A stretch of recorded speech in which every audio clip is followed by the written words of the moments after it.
నరేంద్ర మోడీ ఉమ్మడి కర్నూలు జిల్లా పర్యటనకు వస్తున్న సందర్భంగా వామపక్ష పార్టీ ఆధ్వర్యంలో శాంతియుతంగా గో బ్యాక్ అంటే నిరసన తెలియజేస్తుంటే మరి పోలీసు వారు దౌర్జన్యంగా అరెస్టు చేస్తూ మరి వాళ్ళు చేస్తున్న ఉద్యమానికి మరి శాంతియుతంగా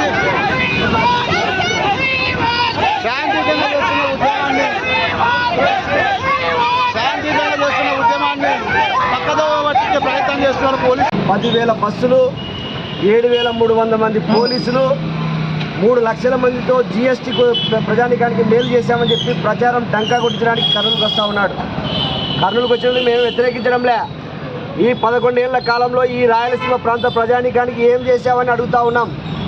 ఈరోజు ఏమైనా రాయలసీమ ప్రాంత ప్రాజెక్టులు పూర్తి చేశావా, లేదా రాయలసీమ ప్రాంతానికి ఏమైనా ప్రత్యేకంగా నువ్వు నిధులు ఇచ్చావా? పార్లమెంటు సాక్షిగా విభజన చేసేటప్పుడు నువ్వు చెప్పావు నీ ప్రభుత్వం ఆ రోజు రాయలసీమకి బుందేల్ఖండ్ తరహా పరిశ్రమ ప్యాకేజ్ ఇస్తారని. ఈరోజు రేపు మేము అడుగుతూ ఉన్నాం, వామపక్ష పార్టీలుగా నువ్వు రాయలసీమలో అడుగు పెడుతున్నావు. 1,00,000 కోట్ల రూపాయలు రాయలసీమకి ఎందుకు ప్రకటించకూడదు? రాయలసీమ ప్రాంత ప్రజలు, ఆంధ్ర ప్రజల భిక్షతోనే ఈరోజు నువ్వు ప్రధానమంత్రిగా పదవి వెలగబడుతున్నావు. ఈరోజు